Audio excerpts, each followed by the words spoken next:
அதை வந்து நான் நடிக்கும்போதே என் பேரை விட்டாங்க. அந்த படத்தில் அந்த ரோல் வந்து என் நண்பர்கள் படம் பார்த்துட்டு நிறைய பேர் என்ன திட்டினாங்க, நீ எப்படி இதை ஒத்துக்கிட்ட எப்படி.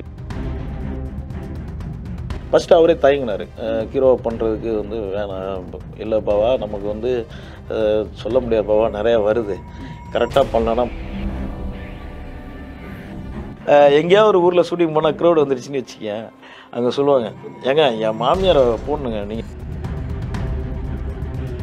ரிலீஸ் ஆகி 1 வருஷம் ஆயிடுச்சு, அது வரைக்கும் அவார்டு அறிவிக்கலை. சார் அவார்டு எல்லாம் அவார்டு கிடைக்கும் நாங்களே கிடைக்கலையேங்கிற மாதிரி.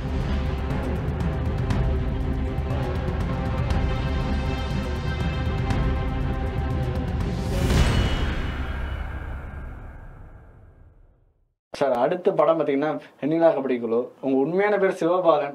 சிவபாலன் என்ற பேரை அப்புக்குட்டியா மாத்தின ஒரு படம் தான் வெண்ணிலா கபடி குழு. அந்த படத்தை பத்தி நீங்க என்ன வேணா சொல்லலாம் சார். ஏன்னா நீங்க இப்ப இருக்கிற நிலைமைக்கான காரணமே அந்த அப்புக்குட்டி இந்த கேரக்டர் தான். சார் உங்க சிவபாலன் பேர் அந்த அப்புக்குட்டின்னு மாத்துறதுக்கான காரணம் என்ன சார்? அந்த கேரக்டர் தான். அந்த படத்தோட அப்புக்குட்டிங்கிற ரோல், அதை வந்து நான் நடிக்கும்போதே என் பேரை விட்டாங்க. சிவபாலன்னு கூப்பிடவும் யாரும் தயாராக இல்லை, எல்லாரும் சிவன் தான் கூப்பிடுவாங்க. அந்த டீமுக்கே என்னை வந்து அப்புக்குட்டியாக தான் தெரியும். அந்த கேரக்டர் பேர் அப்புக்குட்டினால எல்லாருமே அந்த கேரக்டரை சொல்லி கூப்பிட ஆரம்பிச்சிட்டாங்க. டைரக்டராக இருக்கட்டும், கோ டைரக்டராக இருக்கட்டும், சுசி சாரே அப்புக்குட்டின்னு தான் கூப்பிடுவார். அதேமாதிரி பார்த்தீங்கன்னா விஷ்ணு விஷால் அவனும் அப்புக்குட்டின்னு தான் கூப்பிடுவான். விஜய் சேதுபதியாக இருக்கட்டும், சூரி, எல்லாருமே அப்புக்குட்டின்னே பேசி பேசி பேசி அது எனக்கே பதிவாயிடுச்சு. ஏன் அந்த பேர் நல்லா இருக்கு அப்படின்னு. அப்போ சுசி சார்கிட்ட சொன்னோன்னே, சார் அந்த பேரை எனக்கு டைட்டில் கார்டு போட்டுருங்க அப்படின்னோடனே, அப்படியே போட்டுடலாமாடா அப்படின்னாரு. ஆமாம் சார் எனக்கு செட் ஆகிற மாதிரி இருக்குது, நல்லா இருக்க மாதிரி இருக்கு, அப்படி தான் அந்த பேர் வந்தது. அந்த பேர் சார். அப்புறம் அந்த ஒரு டீமாவே நீங்க நடிச்சிருப்பீங்க. அந்த டீம் இன்னைக்கும் ரொம்ப பெரிய ஆக்டர்ஸா இருக்காங்க, ஒரு நல்ல மக்களுக்கு தெரிந்த நடிகர்கள் இருக்காங்க. விஜய் சேதுபதி சார், அவரை பத்தி கொஞ்சம் சொல்லுங்க சார். அவரு கூட நடிச்சது. நல்ல நண்பன், நல்ல மனிதன், அது ரொம்ப முக்கியம். இன்னைக்கு சினிமாவில் எவ்வளோ பேருக்கு வந்து அவரால் முடிந்தது. இப்போ எல்லாரும் முடியும்னு சொல்ல முடியாது. இப்போ அவர் என்ன சம்பாதிக்கிறாரோ அது வந்து ஒரு எங்கள் கூட பழகின நண்பன் நிறைய பேருக்கு வந்து உதவி செய்கிறார் பார்த்தீங்களா, அது எனக்கு மறக்க முடியாது. அதேமாதிரி எனக்கும் சரி, ஒரு ப்ரொமோஷனுக்கு நான் இப்போ பிறந்தநாள் வாழ்த்துக்கள்னு நான் இப்போ லீடாக பண்ண படம் ப்ரொமோஷனுக்கு போய் கேட்டோடனே இமிடியேட்டாக வந்து ஃபோட்டோலாம் எடுக்க வச்சு இப்படி ஒரு அந்த ஒரு எப்படின்னா பழசை மறக்காமலும் மேலே போகும்போது 4 பேருக்கு கொடுக்குறது இருக்குல்ல, அது விஜய் சேதுபதி எனக்கு நண்பனாக கிடைச்சது ரொம்ப சந்தோஷம். அவர் கூட நடிச்ச இன்னொரு படம் சுந்தரமானியன் படம். அந்த படத்துல உங்களுக்கு உங்க கேரக்டரே சூப்பரா இருக்கும் சார். எனக்கு அந்த படம் ரொம்பவே பிடிக்கும். நீங்க ரொம்ப ரகடா அந்த ஊர்க்கார பையன் ரொம்ப உரிமையா பண்ணிருப்பீங்க. நான் அந்த பொண்ணை பாக்குறேன், உனக்கு என்னப்பா அந்த பொண்ணு பிடிக்குன்னு சொல்லிட்டு நான் போறேன் அப்படின்ற மாதிரி சொல்லியிருப்பீங்க. அந்த ரோல் எப்படி சார் ரெடியா நீங்க? எஸ்ஆர் பிரபாகரன் சார் என்ன சொல்லியிருந்தாரு? எனக்கு ஒன்றும் என்ன கேரக்டர்னே சொல்ல. ஆக்சுவலாக அவர் வந்து கதையை ரொம்ப சஸ்பென்ஸாக வைப்பார் எஸ்ஆர் பிரபாகரன் சார். அவ்வளோ சீக்கிரம் சொல்ல மாட்டார், வாங்க அப்படின்ட்டு. ஆனால் எனக்கு கதை நடிக்கும்போது தான் தெரியும் நான் ஒரு நெகட்டிவ் ரோல் மாதிரி வரும் அப்படிங்கிறது. ஆனால் அது ஒரு நியாயம் இருந்தது. இப்போ வந்து இப்போ ஒரு அழகான பையன் தான் லவ் பண்ணும் அப்படின்னு ஒன்றும் கிடையாது. யார் வேணாலும் அவனுக்கும் ஒரு லவ் இருக்குது. அதுமாதிரி பொண்ணுங்களுக்கும் அழகான பொண்ணுக்கு தான் லவ் இருக்குன்னு அவசியம் இல்லை. அவங்களுக்கும் மீடியமாக இருக்க பொண்ணுக்கும் லவ் இருக்கும், எல்லாருக்குமே ஒரு லவ் இருக்கும். அது ஒரு பிரதிபலிப்பு தான் அந்த படம் எனக்கு கிடைச்ச அந்த கேரக்டர். ஒரு டிஃப்ரெண்டான ஒரு கேரக்டர். நீங்கள் பார்த்துருப்பீங்க. அந்த பொண்ணை திட்டும் போதெல்லாம் அம்மா சாரிம்மான்னு சொல்லிக்கிட்டே இருக்கணும், லட்சுமி வேணான்ட்டு. ஏன்னா கெட்ட வார்த்தை சொல்லி வேற திட்டுவேன் நான். அது எனக்கு ரொம்ப கஷ்டமாக இருந்தது. என்னடா இப்படி திட்டம் அடிச்சுட்டாங்களா நம்மளை அப்படின்ட்டு. அதே மாதிரி சசிகுமார் சாரும் நம்மளை ஃப்ரீயாக விட்டது. ஒரு அந்த படத்தில் அந்த ரோல் வந்து என் நண்பர்கள் படம் பார்த்துட்டு நிறைய பேர் என்ன திட்டினாங்க, நீ எப்படி இதை ஒத்துக்கிட்ட, எப்படி நீ பண்ணலாம்.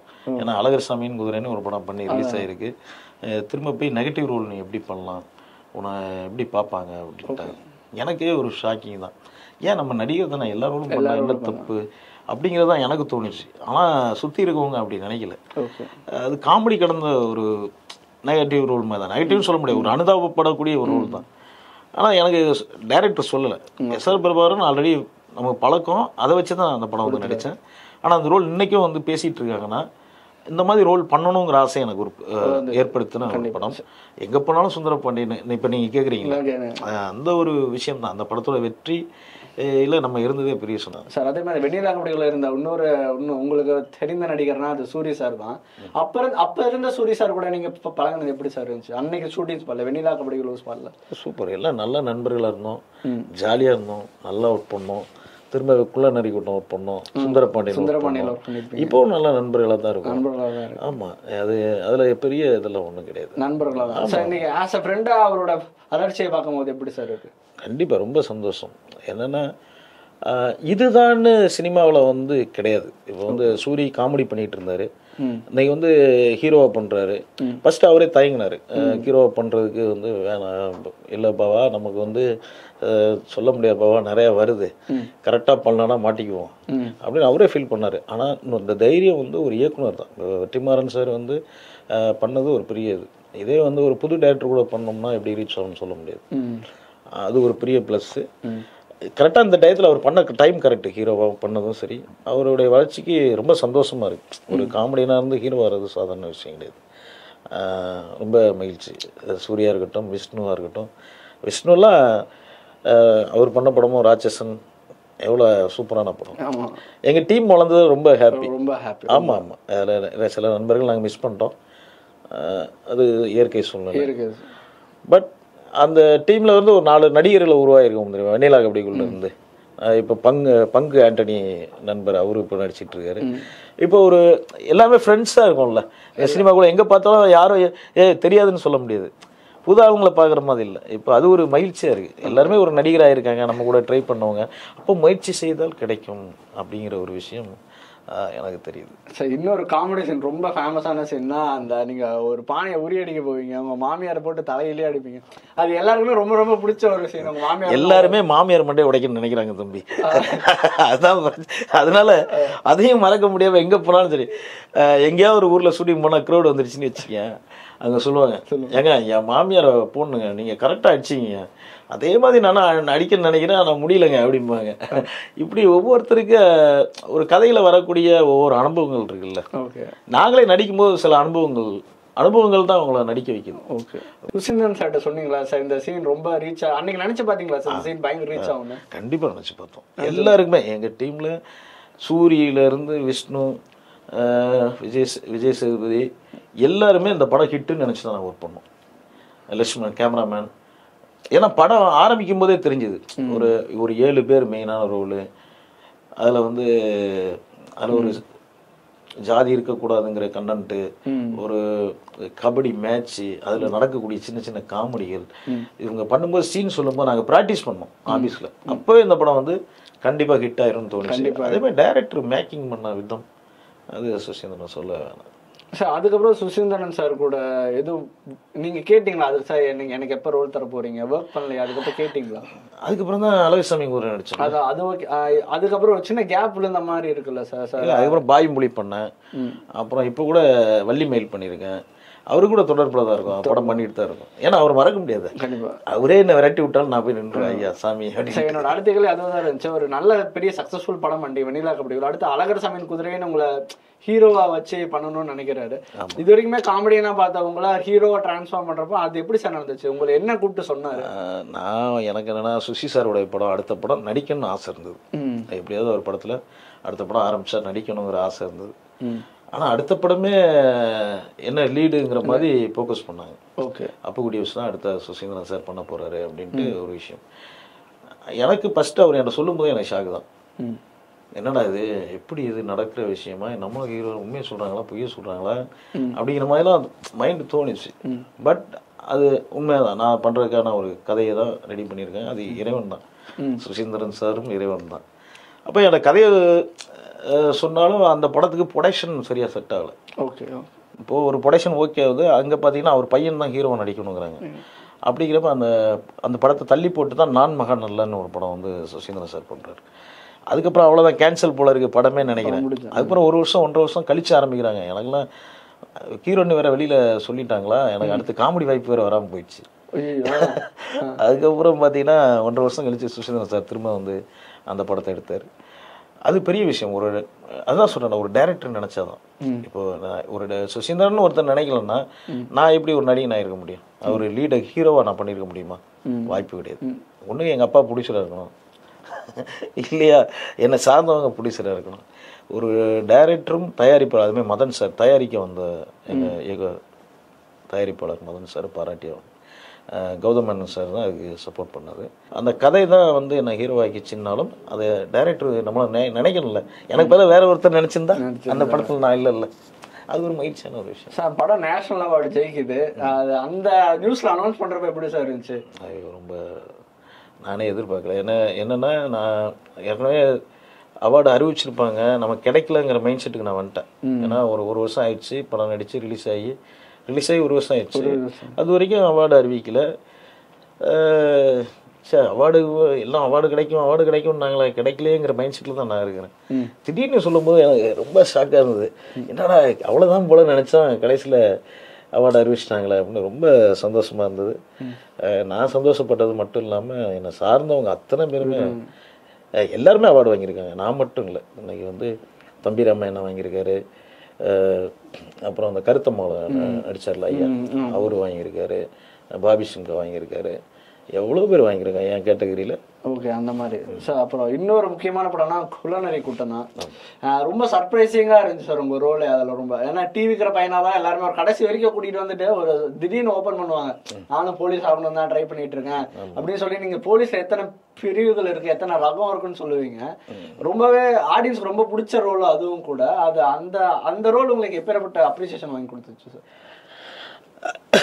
அந்த ரோல் எனக்கு வாங்கி கொடுத்துட்டுங்கிறத விட அதில் நிறைய பேர் சொல்லுவாங்க என்னென்னா, இவ்வளோ டிபார்ட்மெண்ட் இருக்குது, எங்களுக்கும் அதை தெரிஞ்சுக்கிட்டோம், நாங்களும் மூவ் பண்ணுறோம் அப்படின்னு நிறைய பேர் என்கிட்ட சொல்லியிருக்காங்க. எங்களுக்கு அப்போ தான் தெரியும் போலீஸில் இவ்வளோ டிபார்ட்மெண்ட் இருக்கா அப்படிங்கிறது வந்து. அப்போது இது ஒரு தன்னம்பிக்கையை ஏற்படுத்துது. இப்போ யார் வேணாலும் ஒவ்வொரு டிபார்ட்மெண்ட் இருக்கு, அதை செலக்ட் பண்ணி போகலாம். இப்போ போலீஸ்னா ஒரு இப்படி தான் இருக்கணும்னு ஒன்று இருக்குல்ல, அது இல்லைல்ல. இப்போ இந்த போலீஸ்னு இல்லை, வேற போலீஸ். இப்போ வந்து 6 அடிக்கு இவ்வளோ ஹைட் இருந்தால் தான் அதுக்குன்னு ஒரு பொசிஷன் இருக்கு, படிப்பில் ஒரு பொசிஷன் இருக்குல்ல, அந்த பொசிஷனுக்கும் வேலை இருக்குங்கிற ஒரு கண்டென்ட் வந்து மக்களுக்கு தெரியப்படுத்துறது பாலாஜி சார் தேங்க்ஸ் சொல்லணும். ஏன்னா இது தெரியாமல் எத்தனை பேர் இருக்காங்க. இப்போ போலீஸ்னாலே இப்படி தான் இருக்கணுங்கிற ஒரு விஷயம் இருக்குல்ல. இப்போ நிறைய ரகசிய போலீஸ் சிபிஐ அதுன்னு இருக்காங்களா, அவங்களாம் வந்து அந்த கேட்டகரியில் இருக்க மாட்டாங்க. ஒரு ஆள் போலீஸ் மாதிரி தெரிய மாட்டாங்க, அப்படிப்பட்ட கேட்டகரியும் இருக்குல்ல. ஓகே ஓகே, அந்த மாதிரி இருக்கு. சரி, மக்கள் எல்லாரும் எதிர்பார்க்கணும் ஒரு விஷயம், பார்ட் 2 எப்போ வரும், குள்ளநரி கூட்ட பார்ட் 2 எப்போ வரும், அதுல உங்களோட ரோல் எப்படி இருக்கும்? நீங்க பேசுங்களா டைரக்டர் சார் பார்ட் 2 என்ன? அவர் ஆசைப்பட்டாரு, ஆசைப்பட்டாலும் அதுக்கான ப்ரொடக்ஷன் இப்போ சூரி இது வேற, விஷ்ணு வேற, திரும்ப அதே செட்டப்புக்குள்ள எல்லாத்தையும் கொண்டு வர்றது சாதாரண விஷயம் கிடையாது. எல்லாம் அமையணும். அதனால வாச நிறைவேறினா கண்டிப்பா நடக்கும் சார், நடக்கணும். நீங்களும் அதுல ஒரு லீடாவே பண்ணணும். நான் லீடா பண்ண அப்புறம் விஷ்ணு என்ன பண்ணுவாரு இதனால இன்னைக்கு இருக்கிறதுனால அந்த கேரக்டர் அன்னைக்கு சான்ஸ் எடிட்டு இருந்த அப்புக்குட்டி கேரக்டர், அந்த போலீஸ் ஆகணும்னு நினைச்ச கேரக்டர் இன்னைக்கு எப்படி இருக்காரு, அவர் ஒரு பெரிய போஸ்டிங்ல இருக்கிற மாதிரி கூட அப்படி வைக்கலாங்கிறியா? வைக்கலாம் சார், பேசாம நீ டைரக்ஷன் பண்ணிரு. சரி ஓகே சார். அதே மாதிரி உங்களை பத்தினா இன்னொரு ரோல்னா டக்குன்னு ஞாபகம் வீரம் படம் சார். வீரம் படத்தை யாருமே மறக்கவே முடியாது. ஆக்சுவலி எல்லாருக்கும் பிடித்த அஜித் சார் கூட நடிச்சிருப்பீங்க சார். ஷூட்டிங் முடிச்சோன்னே அவர் என்ன சார் சொன்னாரு? படம் ஹோலா படம் பார்த்துட்டு உங்ககிட்ட என்ன சொன்னாரு? ஏதாவது ஷேர் பண்ணிக்கிட்ட விஷயம் இருக்கு? நல்லா பண்ணிருக்கீங்க அப்படின்னாரு. ரோல் நல்லா பண்ணிருக்கீங்க, அதுவே ஹாப்பி தானே. அது உண்மையாகவே. ரெண்டாவது இப்போ பெரிய ஆர்டிஸ்ட் கூட நமக்கு கிடைக்கும் போது வந்து பயங்கர ரீச் ஆகும். ஒரு படத்தில் நம்ம நடிக்கிறது வந்து இப்போ ரஜினி சார் படத்தில் நடிச்சோன்னா பயங்கர ரீச் ஆகும், கமல் சார் படத்தில் நடிச்சோன்னா ரீச் ஆகும், எப்படி அஜித் சார் படத்தில் நடிச்சோன்னா ரீச் ஆகும், விஜய் சார் படம் நான் ஃபர்ஸ்ட் சொன்னல கில்லி அழகிய, அது எவ்வளோ பெரிய ரீச். எனக்கு உண்மையாகவே அந்த கில்லி அழகிய தமிழ் நடிச்சுட்டு நான் ஏதாவது வேலைக்கு போனால் எனக்கு கண்டுபிடிச்சிருவாங்க, நீங்கள் இந்த படத்தில் நடிச்சிங்களே அப்படிம்பாங்க. அப்புறம் தான் நம்ம மோகம் அதிகமாகுது, ஆஹா நம்ம இந்த வேலைக்கு தான் போகணும், திரும்ப இந்த வேலைக்கு போனால் கஷ்டம், ஏன்னா மக்கள் இதை கேட்க ஆரம்பிப்பாங்க. அப்படிதான் அது கூட நான் பயந்தேன், என்னன்னா வந்து ஒரு வேலைக்காரன் ரீச் ஆகாமல் போயிருமோ அப்படின்லாம் நான் நினச்சேன். Okay okay. ஏன்னா எந்த மாதிரி வேலைக்காரன்லாம் சும்மா வர வச்சு போச்சு அப்படி நிற்க வச்சுட்டாங்கன்னா ஒன்றுமே பண்ண முடியாது, பெரிய படத்தில் போயிட்டு ஒன்றுமே பண்ண முடியாது. ஆனால் சீன்னு சொல்லலைன்னாலும் அப்புக்குட்டியே கூப்பிட்டுருக்கோம், அவருக்கு நல்ல ரோல் கரெக்டாக இருக்கணும்னு சொல்லி அந்த கேரக்டரை நிற்க வச்சார். அது வந்து இயக்குனர் தான், சிவா சாருக்கு ரொம்ப தேங்க்ஸ். அதுக்கப்புறம் வேதாளமாக இருக்கட்டும், அதுலேயே நல்ல குழந்தைன்னு ஒரு ரோலு, இன்னைக்கும் அந்த அந்த ரோல் தான் இன்னைக்கு அந்த மாதிரி ரோல் தான் பண்ணும்போது மக்கள்கிட்ட அந்த அடையாளம் நமக்கு நீங்காமல் இருக்கு. இல்லைன்னா படம் வரலன்னா நாளைக்கு மறந்துடுவாங்கப்பா. ஆமாம், அந்த மாதிரிலாம் இருக்குல்ல சார். அன்னைக்கு இருந்த ட்ரெண்டிங்ல ரொம்ப பிரேக்கிங்காக போன விஷயம்னா அந்த ஃபோட்டோ ஷூட் தான் சார். ரொம்ப பரபரப்பாக பேசப்பட்ட ஒரு விஷயம் அது ஆக்சுவலி. ஏன்னா அஜித் சாருக்கு அப்படி ஒரு சைடு இருக்கிறதே யாருக்கும் தெரியாது. அவர் உங்களை மாடலாக வச்சு ஒரு ஃபோட்டோ ஷூட் பண்ணி வெளியிடறாங்கிறத எல்லா நியூஸ் சேனல்ஸுமே அதை போட்டாங்க. ஒரு சேம் நீங்க லீடா பண்ணா எப்படி கவர் பண்ணுவாங்களோ அதுக்கு முக்கியத்துவம் இதுக்கும் கொடுத்தாங்கன்னு தான் சொல்லணும். அவர் என்ன சார் சொன்னாரு, அப்புக்குட்டி உங்களை வச்சு நான் உன்னை ட்ரை பண்ணலான்னு இருக்கேன் அப்புக்குட்டி, அந்த மாதிரி ஏதாவது சொன்னாரா? ஆமாம், என்னன்னா நான் அழுக்கு ட்ரெஸ்ஸு எப்போவுமே அந்த சீன் வீரத்தில் பார்த்தீங்கன்னா ட்ரெஸ்ஸே வந்து பல்லெல்லாம் கரை போட்டு எப்போவுமே அப்படிதான். ஃபஸ்ட் நாள் பார்க்கும்போதே அஜித் சார் ஸ்பாட்டில் என்ன அப்படி தான் பார்த்தாரு. ஓகே. அப்புறம் என் படங்கள் அவர் பார்க்கல. ஆக்சுவலாக வெண்ணிலா கபடிகள் பார்த்தாரா என்னன்னு தெரில. வெண்ணிலா கபடிகளே பார்க்கல அந்த டைமிங்கில். அப்போது என்னை பற்றி சொல்லி நான் ஒரு சீன்லாம் நடிக்கும்போது அந்த பத்திரிக்கை கொடுக்குற சீன்லாம் நடிக்கும்போது ரமேஷ் கண்ணா சார் சொல்லி தான் அவருக்கு தெரியும். ரமேஷ் கண்ணா சார் ஒரு அவார்டெலாம் வாங்கியிருக்காரு அப்படின்னு சொன்னோன்னே அப்படியா நல்லா பண்ணுறாருங்க அப்படின்னு சொன்னார். அதுவே எவ்வளோ பெரிய விஷயம், எனக்கு ரொம்ப சந்தோஷமாக இருந்தது. அதுக்கப்புறம் அஜய் சார் பார்த்துட்டு இவரை ஏன் கெட்டப் மாற்றி நம்ம லுக்கை மாற்றக்கூடாது. அவர் ஃபோட்டோ ஷூட் பண்ணுவார். அது நல்ல ஃபோட்டோ அப்பப்போ எப்போது ஃபோட்டோ கேமரா வாங்கி எடுத்துக்கிட்டே இருப்பார் ஸ்பாட்லேயே. அப்போது நம்ம அது சாதாரணமாக தான் நாளாக நினச்சேன். அப்போ அவராக ஃபோட்டோ ஷூட் பண்ணலாமா அப்புக்குட்டி அப்படின்னு நினச்சிட்டு கேட்டார் என்கிட்ட. கேட்கும்போது என்ன இவர் ஏன் ஃபோட்டோ ஷூட் நம்மளே எதுக்கு பண்ணோம் அப்படிங்கிற மாதிரி தான் எனக்கு தோணுச்சு. ஏன்னா நான் பிஸியாக போயிட்டுருக்கு, எனக்கு ஷூட்டிங்கு நல்லா பிஸியாக போயிட்டுருக்கு. அப்படிங்கிறப்ப எதுக்கு கேட்குறாரு அப்படிங்கிற மாதிரி தான் தோணுச்சு. உடனே இல்லை சார் எனக்கு அவர் சொன்னார் தாடியெல்லாம் எடுக்கணும் அப்படி இப்படி பண்ணார். இல்லை வாய்ப்பு இல்லை சார், நான் பிஸியாக இருக்கேன், எல்லா படமும் கண்டினியூட்டி இருக்குது, இந்த டைமில் நான் தாடி எடுத்துன்னா தாடி எடுக்காமல் ஒன்றா பரவாயில்ல சார். இல்லை உங்களை கெட்ட போய் மாற்றணும் அப்படின்னாரு. இப்போ முடியாது சார், பிஸியாக இருக்கேன். நான் அதோட முடிச்சிட்டோம், அவ்வளோதான் நினச்சேன். அடுத்தது வேதாளம் கமிட் ஆகிறாங்க. ஆகும்போது சொல்லிட்டாரு, இப்போ இந்த படம் தான் நடிக்க போகிறீங்க, இதில் கெட்டப் மாற்றி அப்படியே நடிக்க அப்படின்ட்டாரு. சரி சார் அப்படின்னு சொல்லிட்டு தான் அப்போ தான் ஃபோட்டோ ஷூட் பண்ணார். ஓகே. அப்போ நாம் வேறு வழியும் கிடையாது, நான் பண்ணித்தான் ஆகணும். பார்த்தா பயங்கர ரீச். என் வீட்டில் கூட அந்த ஃபோட்டோ தான் வச்சுருக்கேன். சார் அஜித் சார் கேட்டு நீங்கள் முடியாதுன்னு இல்லை சார் இப்போதைக்கு வாய்ப்பு இல்லை அப்படின்னு சொல்லிட்டீங்களா சார்? வேற என்ன பண்ணுறது, எனக்கு கண்டினியூட்டி தாடி எடுத்துட்டோன்னா நான் அடுத்த படம் நடிக்க முடியாது. ஓகே. அதுக்காக நான் என்ன பண்ண முடியும்? ஓ, அதனால இப்போதைக்கு வாய்ப்பு இல்லை சார் அப்படின்னு. அதுக்கு என்ன சார் சொன்னார்? நீங்கள் நோன்னு சொன்னோன்னு அவர் என்ன சொன்னார்? ஓகே அப்போ எல்லாம் முடிச்சுட்டு வாங்க அப்படின்னு தான் சொன்னார். ஏன்னா அது உண்மை தானே, அவர் தொழிலில் இருக்கிறவர் அவர் தெரியாதா? ஆமாம் ஆமாம், அவர் கெட்டப்மா எனக்கு வந்து நிறைய படம் அப்போ அந்த டைமில் நான் நடிச்சுக்கிட்டே இருக்கேன். அப்போ அந்த டைமில் ஒரு 6-7 படம் எனக்கு எல்லாம் முடிஞ்சு முடியாமலும் பாதி பாதியாக இருக்குது. அப்போ அதெல்லாம் போய் பண்ணும்போது நான் ஃபோட்டோ ஷூட்டில் தாடியெல்லாம் எடுக்க முடியாதுல்ல. அது சொன்னாங்க ஒத்து தானே ஆகணும். Okay okay. அங்கே போய் அஜித் சார் எப்படி நீங்கள் எடுத்த அவனு சொல்லுவார. சார் இப்போ அஜித் சார் கார் ரேஸ்லாம் வின் பண்ணியிருப்பாரு, துபாயில் வின் பண்ணியிருப்பாரு. நீங்கள் எதாவது பேசுனீங்களா சுரேஷ் சந்திராட்ட சார் பேசுனீங்களா? வாழ்த்துக்கள் சொல்லி நான் அஜித் சார் தான் இதை பேசணும். சுரேஷ் சந்திரா சார் நான் பேசணும். கன்வே பண்ணீங்களா? இல்லை நான் அஜித் எதுக்கு நான் ஸ்ட்ரைட்டாக சொன்னாதான் தம்பி உண்மை. சுரேஷ் சந்திரா சார்ட்ட சொன்னால் அவர் காதில் வாங்கிட்டு விட்டார்னா என்ன பண்ண முடியும்? ஓகே ஓகேயா. அதனால் நான் மீடியா மூலமாகவே நான் அவருக்கு நான் வாழ்த்து சொல்லிக்கிட்டு தான் இருக்கேன். பெரிய விஷயம் என்னென்னா அவருடைய ஏம் பண்ணி ஒரு ரேஸில் வந்து ரொம்ப நாள் ஆசை இல்லை. ஒரு பைக் ரேஸாக இருக்கட்டும், கார் ரேஸாக இருக்கட்டும், இப்போ நீ ஒரு ஆசைப்பட்டிருப்போம் அந்த விஷயத்தை அடையினா எவ்வளோ பெரிய விஷயம், அடையும் போது எவ்வளோ பெரிய ஹாப்பியாக இருக்கும். அது அவருடைய ஆசை, ஹேபிட், சூப்பர், வாழ்த்துக்கள். சார் இந்த வந்து மிஸ் ஆனது அந்த மாதிரி எதாவது இருக்கு? அஜித் சார் கூட நடிக்கிற மாதிரி வந்து விஜய் சார் கூட நடிக்கிற அஜித் சார் கூட வந்து அப்போ வந்து என்ன படம்னா சிவா சார் அடுத்த படம் பண்ணார். என்ன படம் அது? பேகம். பேகம் வந்து பண்ணுறதா பேசினாங்க, பத்திரிகைலாம் போட்டாங்க. ஓகே. ஆனால் பட் அதுக்கப்புறம் அந்த கேரக்டர் எனக்கு வாய்ப்பு இல்லை. ஆமாம் சார் சொன்ன மாதிரி நீங்கள் இந்த ஃபீல் குட் படங்கள் நிறையா பண்ணுறீங்க, லீடாகவே ரொம்ப உணர்வுமிக்க படங்கள் நிறையா பண்ணுறீங்க. இப்போ இந்த சைடு பார்த்தோம்னா காமெடி படங்கள் நீங்கள் கொஞ்சம் கம்மி பண்ணிட்டே வந்துட்டீங்க. ஐ மீன் ஏன்னா நீங்கள் லீடாக அந்த மக்களுக்கு பிடிச்ச மாதிரி உணர்வுமிக்க படங்கள் பண்ணுறதுனால காமெடி கான்சன்ட்ரேட் பண்ணணும்னு உங்களுக்கு எப்பயாவது தோணியிருக்கா சார்? கண்டிப்பாக தோணியிருக்கு. இப்போவும் நான் வந்தது காமெடிக்கு தான். ஓகே. ஆமாம். ஆனால் ஃபீல் பண்ணதுனால, ஃபீல் படம் நடித்ததுனால இப்போ கதைகள் எல்லாமே ஃபீலிங்காக தான் வந்துட்டு. ஓகே. இப்போ சுந்தரபாண்டியன் நான் பண்ணதுனால இப்போ பார்த்தீங்கன்னா வெந்து தெரிந்தது கார்டு வந்ததா, வெந்து தந்த கார்டு இன்னும் ரீச் ஆச்சு. இப்போது நெகட்டிவ் ரோலும் நான் பண்ணிக்கிட்டு இருக்கேன். இப்போ அரிக்கொம்பன் ஒரு படம் நெகட்டிவ் ரோல் பண்ணிக்கிட்டு இருக்கேன், ஒரு பேய் படம் ஒன்று பண்ணிகிட்டு இருக்கேன். எல்லாம் கலந்துதான் வருது. ஒரு சில படங்கள் காமெடி வருது, எனக்கு அந்த காமெடி கம்மியாக வருது, அதுதான் கஷ்டமாக இருக்குது. நான் ஃபுல் ஹியூமர் பண்ணக்கூடிய ஆள் நான். எனக்கு காமெடி பண்ணால் ரொம்ப பிடிக்கும். ஆனால் நான் வந்தது அதுக்கு. ஆனால் எனக்கு கிடைக்கிறது எல்லாம் ஃபீல் படம் இந்த மாதிரி தான் கிடைக்குது. அது ரசிக்கிறதுனால தான் என்னை கூப்பிட்றாங்க, சந்தோஷம். ஆனால் எனக்கான ஒரு நல்ல காமெடி நான் வரணும் தான் எனக்கு ரொம்ப ஆசை. காமெடி ப்ளஸ் கலந்து இது பெரிய விஷயம். லீடாக நடிக்கணும்னு நம்ம நினைக்காத ஒரு விஷயம் நடந்துருக்கு. பட் காமெடிங்கிறது நான் ஏதோ மிஸ் பண்ணிட்ட மாதிரி தான் தோணுது. இன்னும் பண்ணும். நீங்கள் 5000 ரூபா இல்லைன்னா ஒரு குடும்பத்தோட தேட்டருக்கு போக முடியாது. இன்னைக்கு இதில் பண்ணாமல் தேட்டருக்காரங்களும் புலம்புறாங்க, எங்களுக்கு வந்து படம் இது பண்ண ஓட மாட்டேங்குது. எப்படி ஓடும்? நீங்கள் டிக்கெட்டை கம்மி பண்ணுங்க. ரஜினி சார் கூடயோ கமல் சார் கூடயோ நடிக்கலான்ற அந்த ஏக்கம் உங்களுக்கு இருக்கிறது? நான் எல்லாருமே நம்ம ஏக்கம்லாம் கிடையாது. ரஜினியும் கமலையும் கம்பேர் பண்ண முடியுமா?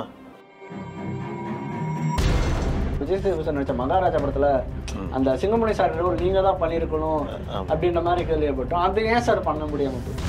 காரணம் உருவம் தான். ஒரு ஜாதிக்காக ஒரு கொலையை பண்றீங்க. ஒரு எத்தனை பேர் அப்பா வந்து பொண்ணை கொலை பண்ணியிருக்காங்க.